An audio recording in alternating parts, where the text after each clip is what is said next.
Another example is Ahmad ibn Hanbal. Ahmad ibn Hanbal will prefer a weak hadith over analogical reasoning, qiyas. He would actually prefer a weak hadith. If he found a weak hadith, he would take that as a ruling before he would use analogical reasoning. Well, the other three imams disagree with that. They say you can't use a weak hadith for a hukm shar'i. And so they all prefer qiyas because they consider qiyas to be stronger, because you're working with a sahih hadith and making qiyas, or an ayah and making analogical reasoning. So their methodologies differ. You also have differences in the Arabic language. Imam Malik radiallahu anhu said in a hadith that came down from the Prophet sallallahu alaihi wasallam, من أتبع ستة من شوال فكأنه صام الدهر كله أو كما قال. You know, whoever fasts 6 days from Shawwal, it's as if he fasted the whole year after Ramadan. Well, Imam Malik and Imam Shafi'i differed on what that, and Abu Hanifa radiallahu anhu, they differed on what that min meant. Because min in the Arabic language can be partitive, which is min li-tab'id. It can be min al-ibtida'. It can be min al-bayan. There's different types of min in the Arabic language. So for instance, in the Quran it says, وَنُنَزِّلُ مِنَ الْقُرْآنِ. Well, what does that min there mean? Does it mean ibtida'an min al-Quran, like ataytu min Makkata, I came from Mecca? Or does it mean a portion of the Quran, نُنَزِّلُ مِنَ الْقُرآن تَبْعِيضًا, like غُضُّ مِنْ أَبْصَارِكُمْ? What does that min there mean? Is it لِلْبَيَان? Is it لِلْتَبْعِيض? I mean, this is just min. So there's different, and sometimes the ulama differ what it means. So in that case, Imam Malik said that min is ibtida'an, is ibtida'an. It means min beginning in Shawwal, and so you could fast those 6 days anytime during the year before the next Ramadan, and you got your 6 days. Because he was saying min ash-Shawwal, yani ibtida'an min ash-Shawwal. Whoever fasts beginning with Shawwal until the next Ramadan. The other Imam said, no, that min is lit-tab'id. It has to be from Shawwal. In other words, it has to be part of Shawwal. And you can't say one is wrong and the other's right, because the Arabic grammar, يحتمل الاثنين. In other words, both meanings are encompassed in, and that's the nature of language. Language can mean, there are many possibilities with language. Right? I mean, I can say, Omar came today. I can also say, Omar came today? And those are completely different meanings. But if I read those on a piece of paper, and then Hamza said, Omar came today, and I didn't have some type of adverb to indicate to you, questioningly, or shockingly, or whatever, to let you know. So in the hadith, we don't know sometimes how things were actually said.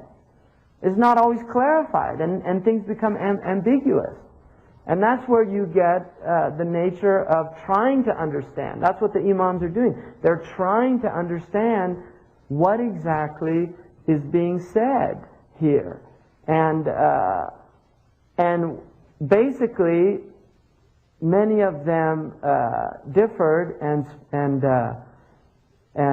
over a period of time, certain imams and the schools that they followed became accepted as canonical or authoritative by the ummah. Now, just to give you an example of Imam Malik, because a lot of people get very confused about certain things. Imam Malik considered it makruh to fast the first 6 days after the Eid in Shawwal. It's actually makruh in his madhab. Now people say, how could it be makruh when the hadith says, whoever fasts 6 days, أتبع رمضان بستة من شوال, you follow Ramadan by 6 days from Shawwal, how could it be makruh? Well, Imam Malik had a principle in his madhab that if he felt that people would think that something was a sunnah mu'akkada or a wajib, he would actually consider it makruh, because he had a principle of what was called makhafata i'tiqad al-wujub. out of fear that people will believe something is an obligation. Because if you believe something's an obligation that's a sunnah, it's a bid'ah. And so you actually become mubtadi'. And he feared for people's understanding in certain things because ignorant people. Things and people that aren't capable. I mean, somebody came to me and said, "Brother, you shouldn't tell people to follow madhab." And then I said, "Well, I mean, that's what I was taught, that you should follow madhab." And he said, "No, you should tell them to follow the Quran and the Sunnah."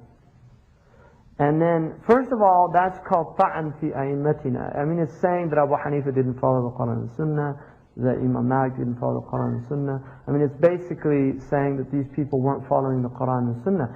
And then it becomes, well, no, they were, but they weren't always right. And I accept that. That's why Abu Hanifa radiallahu anhu is corrected many times by his students, Shaybani and Abu Yusuf. When they actually correct, they don't agree with their teacher. There's Malikis that don't agree with Imam Malik from his students. And then you have all these centuries of scholars going over and looking at the dalils again and again and doing it. So you're not talking about an individual. When you say Maliki or Shafi'i or Hanafi, it's a school.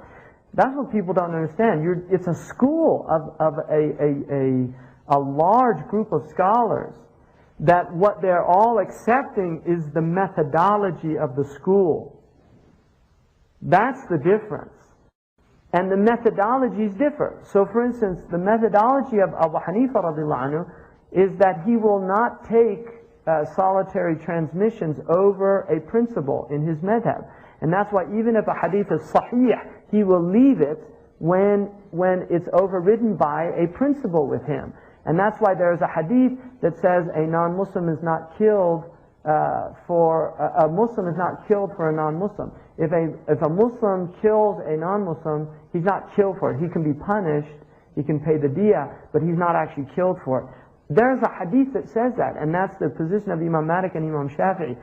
Abu Hanifa said that goes against the Quranic principle of musawat and dam. And he said, I'm not going to take a solitary transmission that goes against a principle. So he considered that if a Muslim killed a non-Muslim, and he did it unjustly, that he was killed for that. And that's his, and you can't say that's wrong and the other ones are right because the hadith says that. No, he knew the hadith. But he did not accept a solitary transmission in that case. And there are many examples of that. Another thing is Imam Malik radiallahu anhu considered the actions of the people of Medina, the scholars of Medina, who were tabi'een. He had 900 shuyukh, Imam Malik. He studied with 900 teachers. 600 of them were tabi'een. He considered, and these are people that met the Sahaba. One of his closest teachers was somebody who spent decades with Ibn Umar. And we know that Abdullah ibn Umar was one of the most rigorous in following or adhering to the Sunnah of the Prophet. Well, Imam Malik took directly from Nafi', who was the servant of Ibn Umar. He actually served him. So Imam Malik radiallahu anhu considered that the actions of the people of Medina, if they agreed on something, because he was living with people that lived with Sahaba, thousands of people, he considered if they agreed on something, that would override a sound hadith. So Imam Malik, for instance, there is a hadith that says that the Prophet, it's in Sahih Muslim, the Prophet, Naha Rasulullah sallallahu alayhi wa sallam an siyam yawm al-jum'ah. The Prophet prohibited fasting on Friday. Imam Malik said, I saw all of the virtuous men of the city fasting on Friday.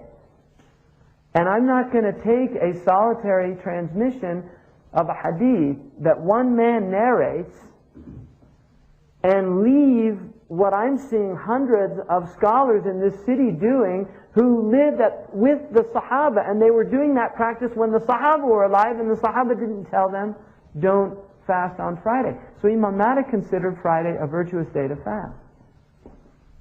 Not because he didn't know the hadith, and that's why somebody said, Ya akhi, al-hadith. And Imam Malik said, كُلُّ قَوْلٍ يُؤْخَذُ مِنْهُ وَيُرَدْ إِلَّا قَوْلُ صَاحِبِ الْمَقَامِ. Every word is taken from and left except the word of this Prophet. Imam Malik knew, he said that. He's the one that said that. And yet, he leaves many, many hadiths. Imam Malik, Ibn al-Qasim said that, Ibn Wahb radiallahu anhu said that had it not been for Malik, I would have been destroyed, because I memorized so many hadith until I became confused. And then he said, and then I went to Malik, and I would tell him the hadith, and he said, لَيْسَ الْعَمَلَ عَلَى هَذَا الْحَدِيث. That hadith is not, there's no practice in that hadith. And he'd say, خُذْ هَذَا hadith, دَعْ هَذَا hadith. And he would tell him. And Ibn al-Qasim, radiallahu anhu, when he went into the house of Malik, he found stacks of hadith that Malik never related. And he said, Rahimakallah, this was after Imam Malik died, he said, Rahimakallah, Aba Abdillah, Aradta Allah bi'ilmika, you wanted Allah with your knowledge. Because Imam Malik was somebody once came to him and said, recite this hadith to me. And he said, I don't recite that hadith. And the man said, Ibn Uyayna recites it. There's another muhaddith at Malik's time. And Imam Malik radiallahu anhu said that it's enough to consider a man insane that relates everything he hears. And he wasn't speaking about Ibn Uyayna, he was speaking about himself. That he related hadith according to what he felt the action was on. And sometimes he related hadith to show that he knew the hadith but still didn't practice it. So people couldn't say, oh, he must not have known the hadith. So he actually relates hadith that he didn't consider the action to be in accordance with.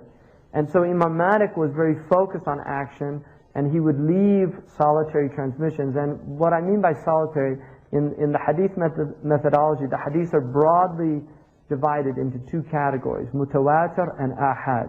Mutawatir is a hadith that there's a difference of opinion of how many is needed, but generally 10 is the number. Some go as far as 50. But what it means is that in every generation there are at least 10 separate chains of transmission. So there had to be 10 Sahaba, there had to be 10 Tabi'een, and so usually they go exponential. If there's 10 Sahaba, there'll be hundreds of Tabi'een that relate it. That's usually the way it works. But the point of the Mutawatir is they say that those 10 Sahaba could not have come together and said, let's fabricate a hadith together. Because all of the Sahaba are considered udul. So maybe we could say that maybe one Sahabi fabricated a hadith or thought the Prophet ﷺ said something. I mean, even just iftiradan, we could say that, just theoretically. Maybe one Sahabi did do that. But 10 Sahaba who are known to be just and upright and had belief in Allah and His Messenger and knew that the Prophet said in a mutawatir hadith that over 50 Sahaba relate, whoever says a hadith that's fabricated and claims that I said it, let him take his seat in the hellfire. That hadith is mutawatir. So all the Sahaba knew that hadith. So you cannot say that 10 Sahaba are going to risk going to hell by fabricating a hadith. So that's considered a mutawatir hadith. That hadith is very strong. But I'll give you an example of a mutawatir hadith. In the prayer, there's a tawatur that the Prophet ﷺ in each, when he would come out of ruku', he would do the raf' al-yadayn. Right? Now that is related, and Imam Malik radiallahu anhu actually relates that. In Imam Malik's Madhab, he didn't raise his hands because the amal of the people of Medina was not in accordance with that. The Ibn Abdul Barr, who actually preferred the position of raising the hands, he actually considered that to be a stronger position. Ibn Abdul Barr radiallahu anhu was asked by somebody, why don't you raise your hands in prayer? Because you consider it to be a stronger position.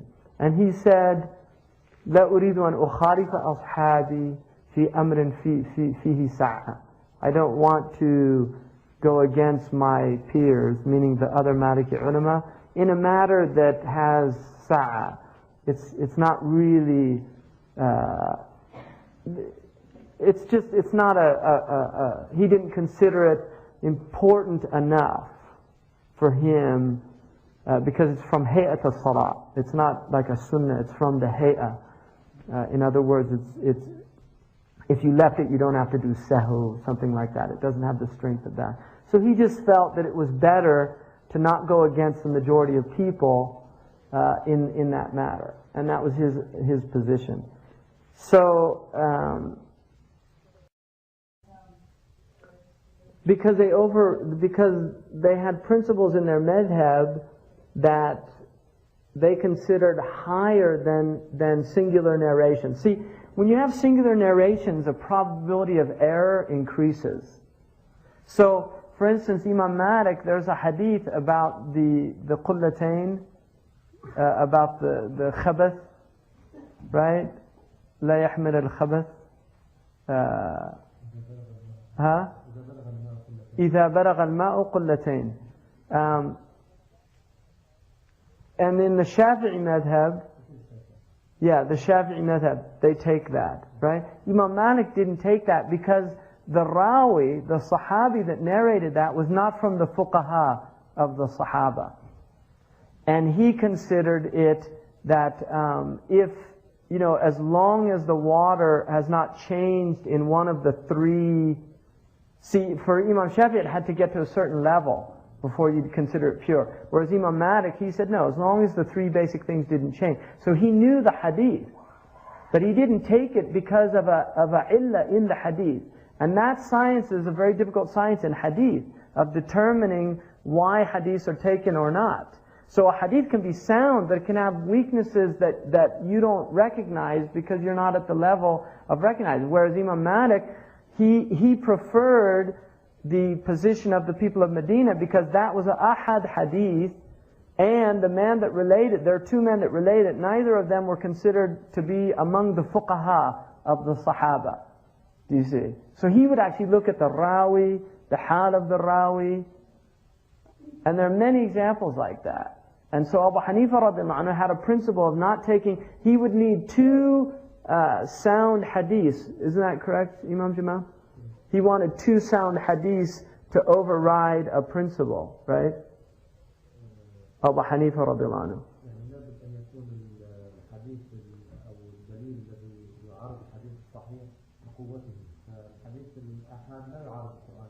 Yeah. So he wanted something had to be of the same level. So the only thing that, if you have a Quranic principle, the only thing that's going to override a Quranic principle is a mutawatir hadith amongst the usulis. Because a mutawatir hadith has the same level as the Quran in its strength. And then you have what's called mutlaq, muqayyad, and am and khas. You have, in usul, there are hadiths that are mutlaq, which means they are applicable. And then you have a hadith that are only applicable to specific situations. So for instance, there's a hadith about the, khams mushbi'at in the rada'a, which Imam Shafi'i took. So you needed to have a child would have to suck 5 times, and they would be enough that the child didn't want the breast anymore. Imam Malik didn't take that. He said that al-massa al-wahida is enough.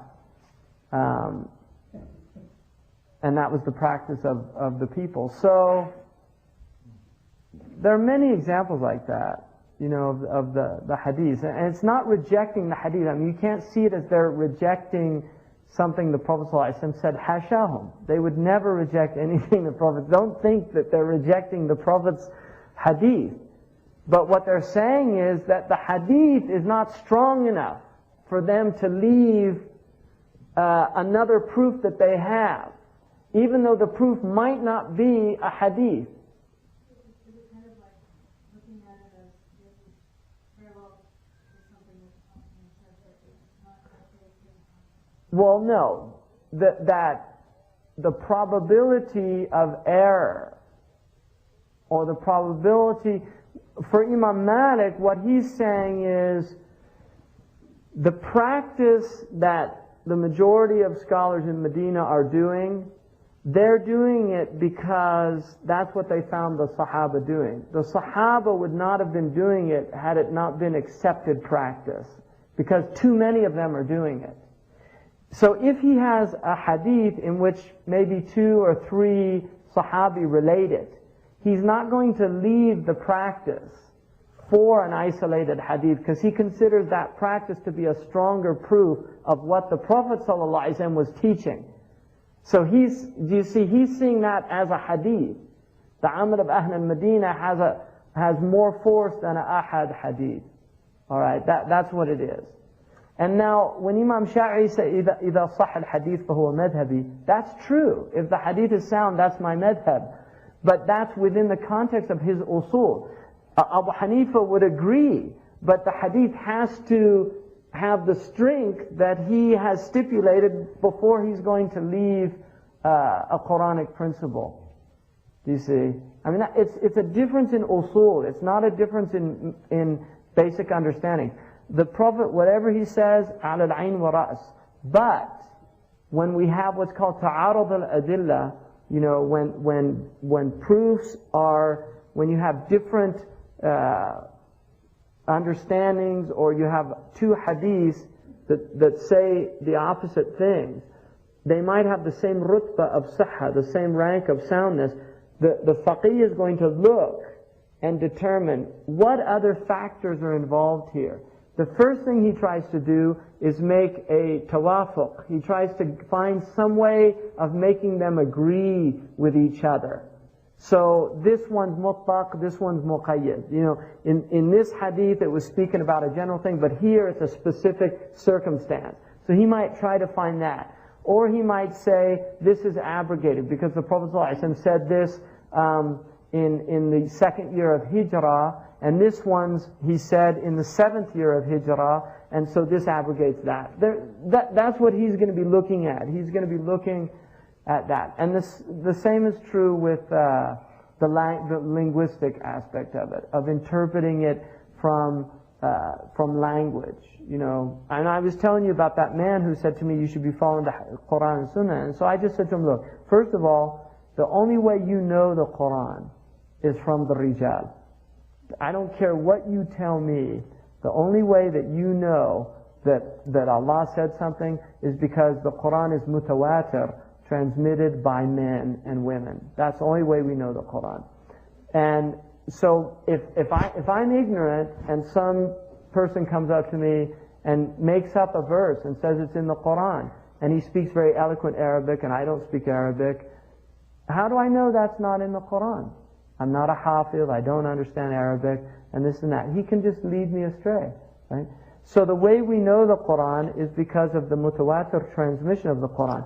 The hadith, the only way we know the hadith is through men like Imam Malik, Imam Shafi'i, Ahmad ibn Hanbal, Abu Hanifa. That's the only way that we know the hadith is men like that. And so then it becomes, you know, who do you follow? I mean, that's basically it. Do you follow your opinion? Do you follow, with all due respect, do you follow the opinion of Sheikh so-and-so living in the 20th or the 21st century or the 15th century Hijrah, and leave the opinion of, you know, 1,000 of the greatest scholars of the Ummah? I mean, seriously, that's the question. Are you going to follow? I mean, okay, I could write a book, the prayer of the Prophet as if you see it. Right? And Hamza Yusuf, I've got all 9 collections in my library, and I go through all the hadiths that are in the Sahih, and I try to work out how did the Prophet ﷺ pray. And so I write my little book, and then I put it out, and then there's people who happen to like me. And they'll say, oh, that's Hamza's book on how the Prophet prayed. And then they read it, and then they start praying like that. Now, does that make sense to do that? Or to pray, how did Abu Hanifa learn his prayer? Abu Hanifa actually met Sahaba. He met hundreds of ulama from the Tabi'een. And they met thousands of Sahaba. They saw them pray. I mean, I prayed with Murabb al-Hajj for a year, and I can tell you exactly how he prays, literally, to every single detail. I can tell you exactly how he moves his forefinger because I watched. I can tell you exactly how he makes wudu because I wanted to see how he did it, right? Now, you don't think Imam Malik, who's living in Medina with people who lived and served the Sahaba, he's not looking at how they prayed? I mean, so you're looking at somebody who saw Ibn Omar pray and served him for 20 years. And he's your teacher. And you're going to tell me that it's a prayer of somebody writing 1400 years later from books. And he's going to show you how the Prophet ﷺ prayed. Seriously, think about that.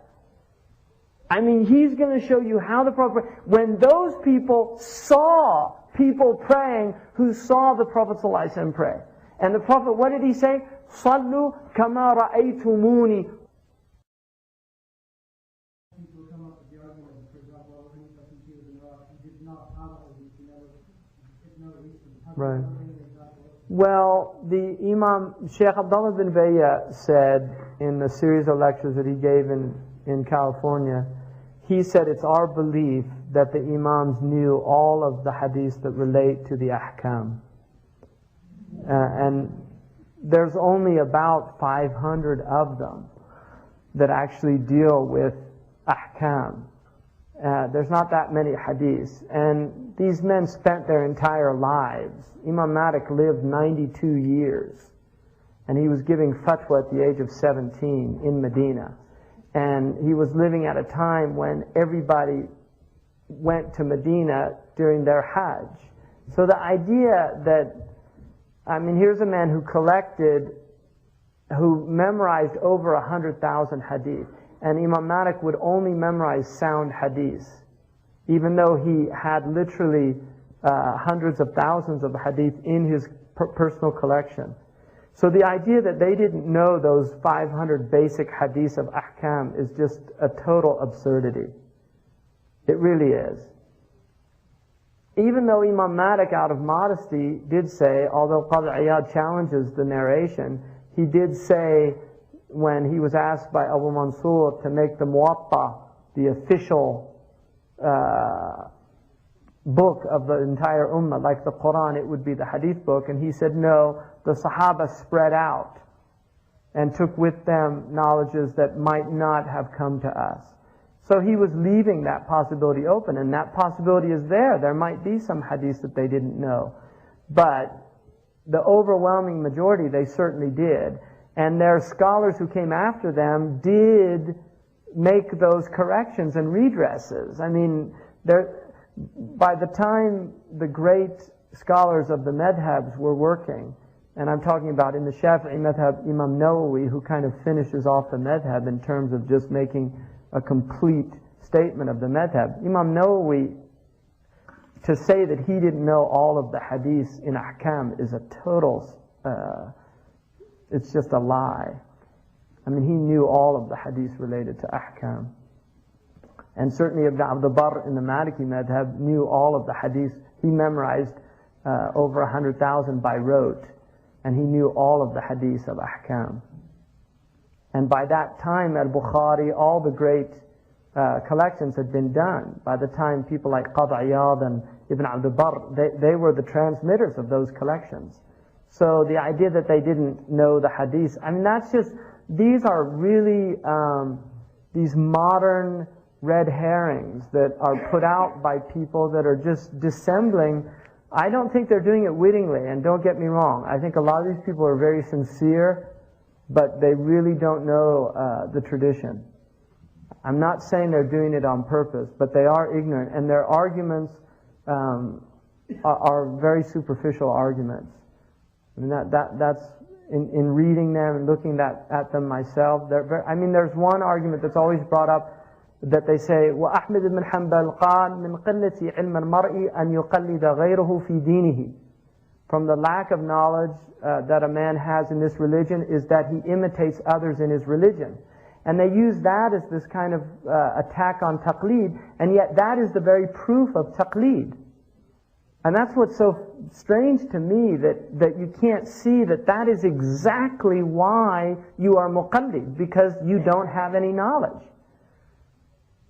So to use that as a proof for not making taqleed is to basically be telling us that you're an alim. And this man who told me to follow the book and the sunnah, I asked him one thing. I said, tell me one thing. When Allah says, hiya hatta matla' al-fajr, about Laylatul Qadr, what kind of hatta is that? You know, and he just looked at me with a blank stare. And I said, because does that include Fajr, or is it up to but not including Fajr?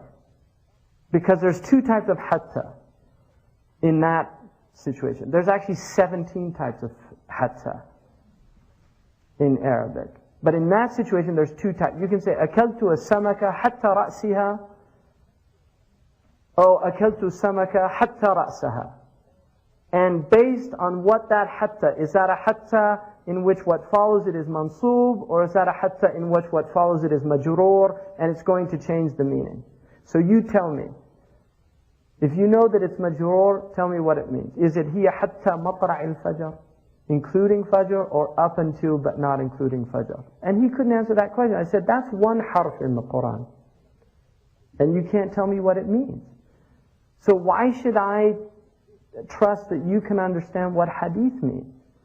I mean, the fa in the Arabic language. There's a lot of types of fa in the Arabic language. I mean, is it like when the Quran says, فَعِظُوهُمْ وَهَجُرُوهُمْ فِي الْمَضَاجِعِ وَضْرِبُوهُمْ, right? You tell me what the fa is there, and then what are those wows? Is it wow and nisq? Is it wow for hel al-wal yufidu tartib? I mean, you know, these are things that these people don't know. So why should I follow the Quran and the Sunnah directly, and I don't know what the Quran and the Sunnah is actually saying? Because I don't know Arabic, and I don't know Arabic. I don't know Arabic at the level of a person who's capable of doing ijtihad. I mean, I can read books and I understand. I've studied grammar, but I don't know. If you ask me how many types of hatta, I know there's 17 because I've seen what Ibn Hisham in Mughni al-Labib says. There's 17 types of hatta. If you ask me now to enumerate them, I can't do it. I could give you maybe 4 or 5 different types of hatta in the Arabic language, but all 17, I can't enumerate them. But if my sheikh was here, Abdullah Wad Ahmedna, he could tell you all 17. And Murab al-Hajj could, you know, that's like Fatiha for him. It's not,